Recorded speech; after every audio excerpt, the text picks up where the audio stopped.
More and more Americans are finding it difficult to pay their mortgage. And a very interesting cycle has just reset, and that is the mortgage delinquency cycle. We're going to be talking about a story out of Newsweek, and I will be explaining and showing you the mortgage delinquency cycle. And it hit a very important milestone. And we're going to compare it to 2008 and what happened in 2019 before the entire world shut its doors. Story out of Newsweek entitled More Americans Can't Afford Their Mortgages says despite the declining rates and a robust economy that categorized the US during the fourth quarter, the Federal Reserve's pursuit of lower inflation has proven to be an obstacle for the American housing market. The consequence of that pursuit, which pushed up borrowing costs on US households, is a 16% year over year surge in mortgage delinquencies. And this is categorized by 60 days past due. According to TransUnion's fourth quarter credit industry insights report, exposing the growing struggle of consumers in the face of evolving macroeconomic uncertainties. To talk about uncertainties is interesting. Type 1 if you are certain that the economy is heading downward. Type 2 if you are certain that it is heading upward. You know, a lot of uncertainties that people talk about are just based off of the fact that they do not know what they don't know until they know it.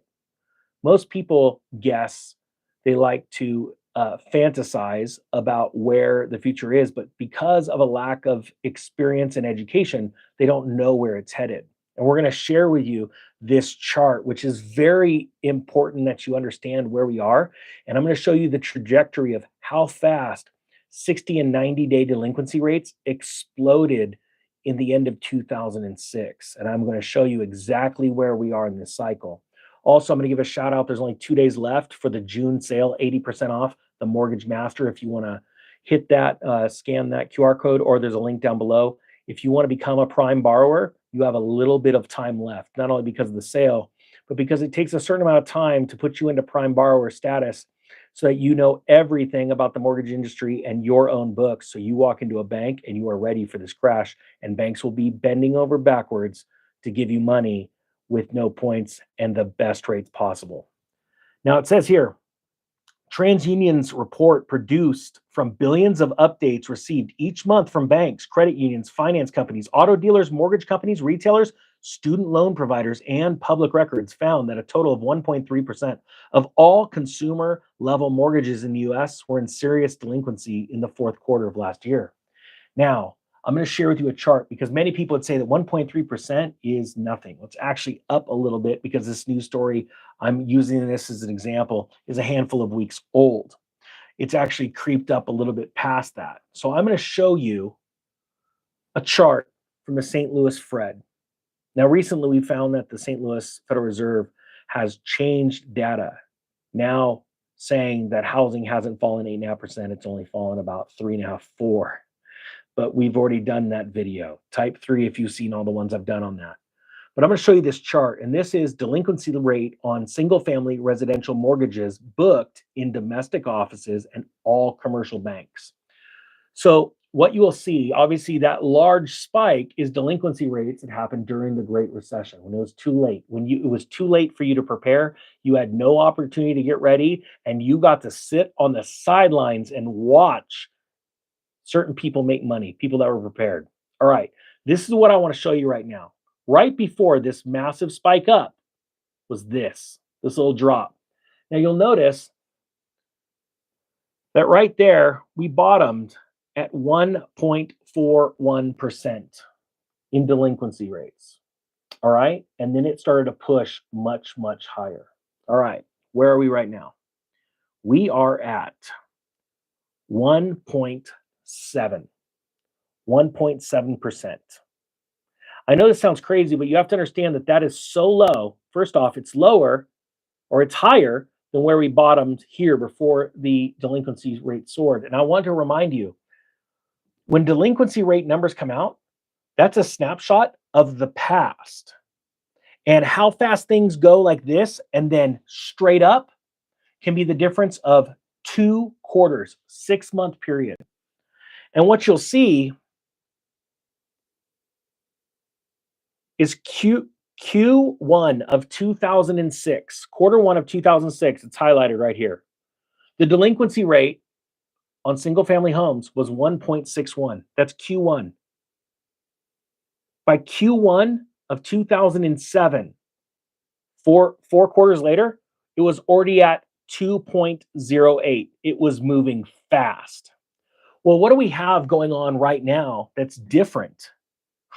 We have the most important presidential election ever. We have skyrocketing inflation, and we have the loss of the use of the US dollar to buy certain commodities around the world. All three of those we did not have back in 2006, 2007. Now, when I say that time is short and you need to prepare now, that data I was showing you was from 2006. That's when I was liquidating in mid 2005, early 2006. I was selling my 14 homes and my rentals, and I was heading for the hills and getting ready for the greatest opportunity ever. And it led to me being able to start multiple businesses and buy assets for pennies on the dollar during the Great Recession. That's why I say you have little time. Now we have such a bigger opportunity, but most people, they look at the data and they say, this isn't that bad. But you have to understand the data has been skewed. The government is busy lying to us.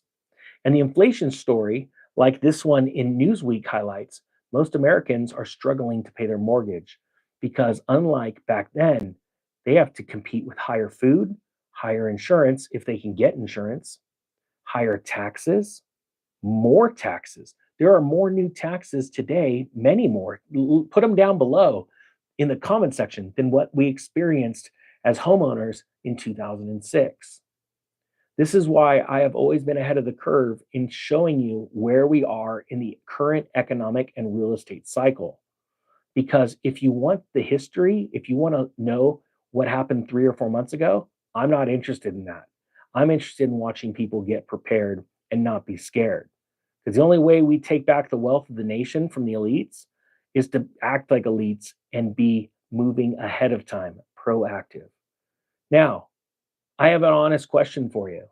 Say I am if you are ready to take action now, knowing that when you say I'm ready, you have to be preparing for something right now before anybody you know, your friends or your family, the people that mock you because you've got that gut feeling that something's wrong. You got to be preparing for something that they can't see or understand, but you get it. And you're slowly but surely turning that gut feeling into understanding and knowledge. And once you have those, you have the opportunity to go out and absolutely crush it.